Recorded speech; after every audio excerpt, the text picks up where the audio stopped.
Hello, and welcome to the Quantum Fit Podcast. I'm Taylor, and I am your host. This podcast is all about applying the different principles of quantum physics and quantum biology to your health and fitness. This gives us a holistic view of how different environmental factors, such as sunlight or cold, play a major role in your overall health. So I won't just be talking about diet or exercise and developing good habits. If you want to really make lasting changes in how you feel, think, and act, then I'd recommend you try to listen closely and have an open mind to what I have to say. Every day I'll be hitting you with a quick 7 to 15 minute long podcast. I keep it short like this because it makes it both informative and to the point so that you don't feel quite so overwhelmed with information. Also, currently I do not do any kind of advertisements. So instead, I ask that you share this podcast with a friend or family member if you enjoyed the message and gained something from it. I want to be able to spread quality and easy to understand content that everyone can take and use in their own daily lives. I would highly appreciate it. I'm going to be changing the introduction a little bit this weekend because now, if you love the content I put out, there's a way you can become a full-on supporter of me through Anchor. You don't even need the app to do it either, so no worries for those of you who listen on, other apps like iTunes or Spotify. For less than the price of a coffee, you can help me to create more content in the future like videos, books, masterclasses, and I even have an idea for an online academy. Because I'm always going to be putting out these podcast episodes, no matter what happens.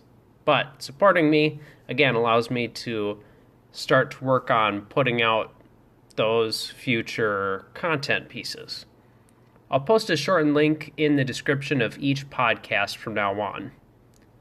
And again, I want to say thank you for tuning into the show. It means everything.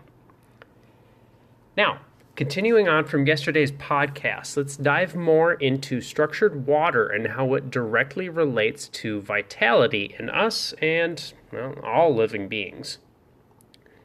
Before that, however, we still need to talk about what actually builds easy water. We already established that it models itself after a template surface where, one that is hydrophilic leads to far larger exclusion zones. But all things need energy in order for them to happen.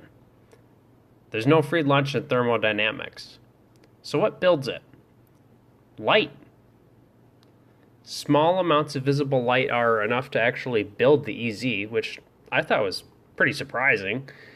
And, really any kind of light will do it. I'm sure even probably X-ray contributes a little bit to it. But a specific bandwidth of light does the best job. And that's the light between near and far infrared light. It's really, really large bandwidth, actually. I don't have the specifics on hand. But it's anywhere from, a deep red, a near infrared, and again, the very, very far infrared, but it does eventually drop off. This light increases the size of I should rephrase that. This light increases the maximum size that you can get of an exclusion zone by a whopping 50 times or more compared to any other light. That's huge. So if you, and this is assuming, you have the same intensity of light of, say, visible light, and you were to compare it to the near and far infrared light. It should also be noted that this effect, this, massive expansion of the exclusion zone, seems to spike at 3,000 hertz, the specific wavelength, which is pretty far infrared. And for those of you that enjoy the benefits of red light therapy, can you now guess why it's so good for you and why the benefits extend to basically every single tissue in the body? Yep, it's all because of the exclusion zone. That's pretty much exactly what it is. That's how it's able to benefit mitochondria. It should also be noted that easy water is barely built by UV light. I'm not even really sure if it does build it. So when we're looking in cells, UV light is conducted through structured water and used in other ways. Whether it ends up creating UVC light by applying pressure to red blood cells, as I talk about in my first episode, or it goes through a downstep slowing effect where UV light actually gets turned into red and infrared light. The UV light can also, it is possible for it to directly get converted into electrons within the easy water. Or the UV light, again, could just be conducted and delivered to proteins to be captured and used to build hormones and other things. For instance, like in the eye. Moving forward, easy water creates a natural battery because of the buildup of negative and positive charges. So far, it looks like this is how voltage is actually stored within cells. I mean, that's a really, really huge key concept to understand. It means that all electrical activity is directly tied to how much easy water we have in our bodies. You have more easy water, you're going to have stronger voltage. Again, they are directly tied to each other.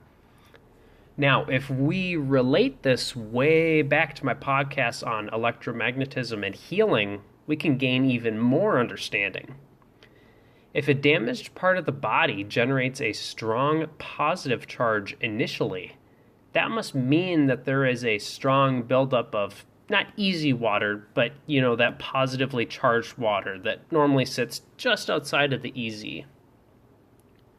Then, once healing kicks in, the body is shoveling massive, stupid amounts of EZ into the wound to create a massive battery, and that's going to generate a strong voltage, and that is what allows the healing to actually happen. Kind of cool how everything fits together pretty neatly, huh? This also means that being in a strong negative magnetic field while sleeping provides major benefits because it makes our bodies more efficient at creating structured water. It doesn't actually create the structured water, but it makes an environment, it makes it much, much easier for our body to actually create the water in the first place.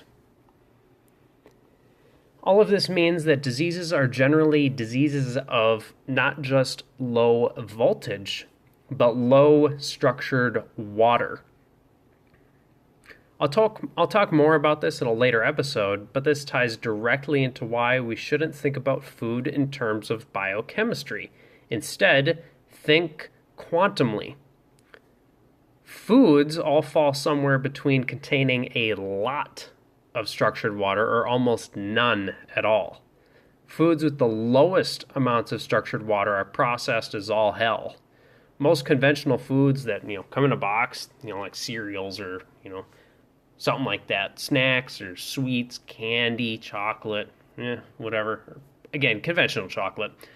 They're all devoid of structured water. That's the main reason they're so harmful. But, on the other hand, if you were to have, hypothetically, if you could have endless amounts of easy water in you, you could easily shrug it off. And the food with the absolute highest amount of structured water is fresh oysters. Not just the meat, but the water the oyster sits in, the oyster actually creates. That's like some of the most structured water you could find besides the water that your body actually creates in your cells itself. After oysters is all other seafood. It's still, almost just as, you see almost as much structured water in seafood. And then after that is all saturated fats, such as, meats, eggs, coconut, and so on. I'll come back to that in a later episode, because it is something I want to go a little bit further on. So, I hope you guys enjoyed this episode. For any questions or comments, please reach out to me on Instagram at RealQuantumFit my personal Facebook page, Taylor Kelson, or through a voice message on Anchor if you listen to me on that app. See ya!